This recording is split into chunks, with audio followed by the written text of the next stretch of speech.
What's up everyone?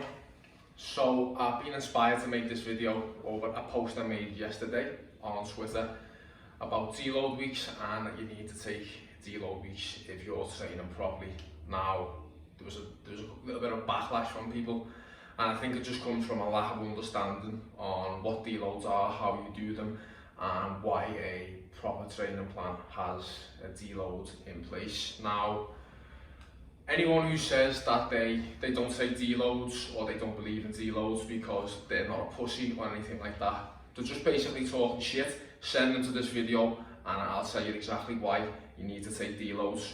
If someone doesn't take deloads, quite frankly, they're not training hard enough. It's as simple as that. I don't care who you are, how hardcore you think you are, your training just isn't hard enough. It's as simple as that. Now, training as a whole, in order to warrant the adaptations that we need to make, it needs to get harder as it goes on. Now, whether a block of training will last 4 to 8 or 4 to 12 weeks, whatever, that will depend on the individual, your experience levels, how strong you are, whatever your specific goal is you're training for. But each week and over the course of a block of training must get harder. You must present more of an overload, provide an extra stimulus to the body so the body can make adaptations. That's how proper training works. You don't come in the gym and do the same thing week after week after week.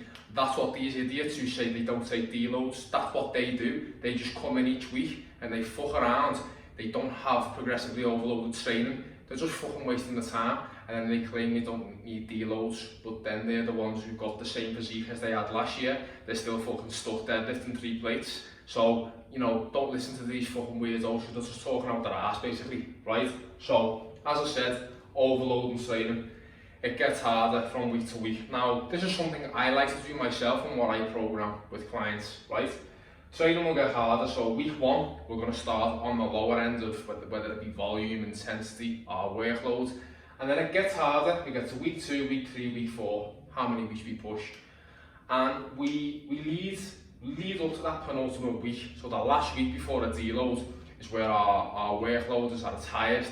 We'll be at the most volume that we're going to do, and we're going to be maybe at the most intensity. This week, the last week before a deload, it's going to be the hardest, and we do that by design. And why do we do that by design? Because on this deload week, the body's gonna have a super compensation effect. We're gonna push our body to a point where it's struggling to recover. Again, we do this by design. This is what a proper training plan is. This is how you do it.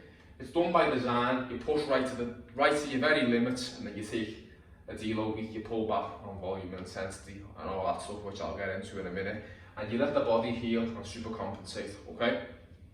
So as I said, overloading training. Now, what happens when we have overloading training and training gets harder throughout a block of training?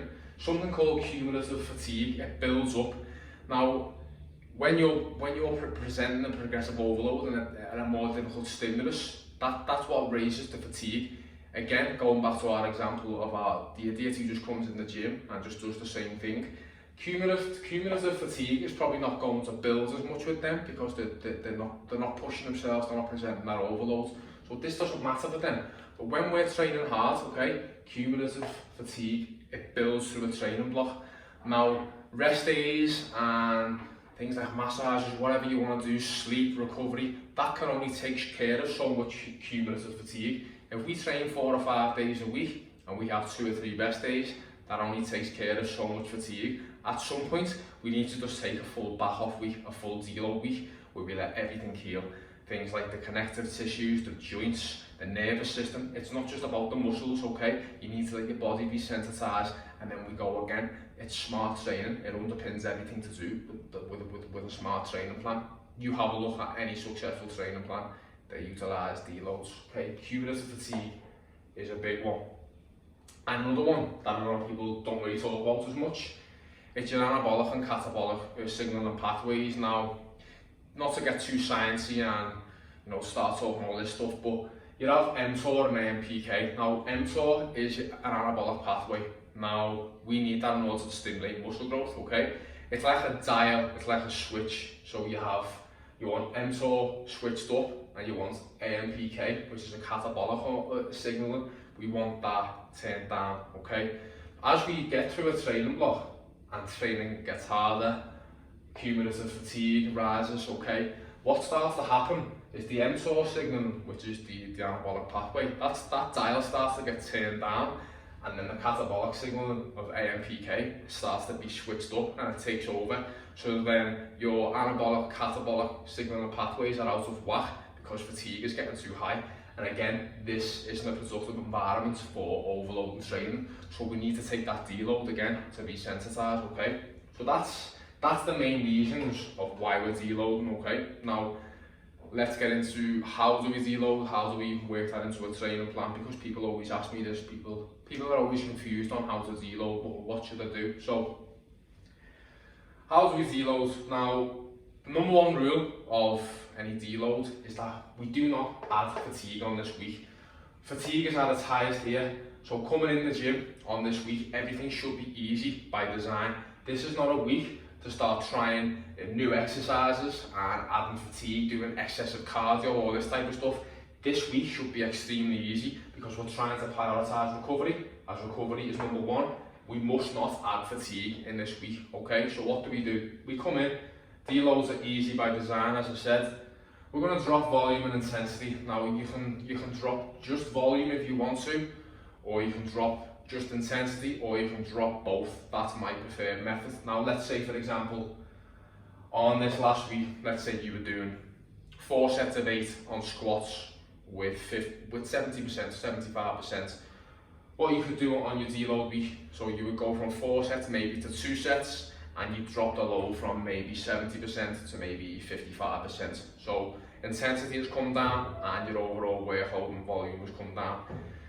We still go in the gym and train on a deload week. Now, why do we do that? We go in to maintain technical proficiency of the lifts, so whether that be squat, bench, deadlift, whatever we're trying to do.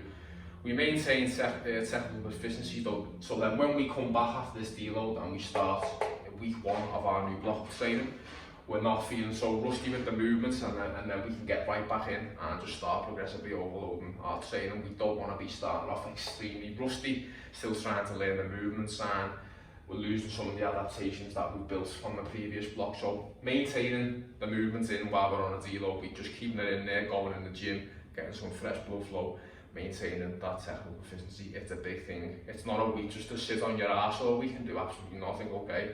That defeats the purpose of a deload. In terms of calories, whether you're in a deficit or you're in a bulking phase, either one, I like to bring calories to maintenance.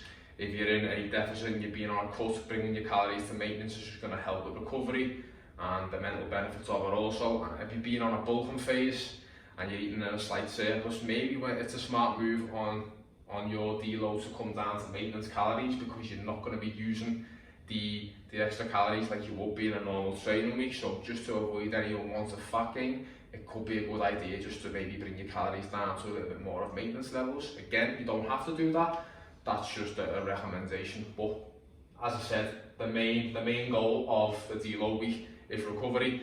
Now we want to do that at least maintenance calories. You're never ever going to be in a deficit while you're on a deload, again, because it defeats the purpose of it. The number one priority is recovery, and we do not have fatigue, okay? So again, you want to prioritise recovery, prioritise sleep, getting some good nutrition in, as I said, hitting your daily step targets, getting some fresh blood flow, maybe some light stretching, light mobility work, maybe massages, things like that, just things in general that help you recover, so then we can come back for a productive new block of training, okay? Now, just as a finishing statement, I never used to take deloads many years ago, and I've been training for just on 11 years now. I'd say for my first 4 or 5 years, I didn't take deloads, and my training, probably wasn't as optimal as it was back then.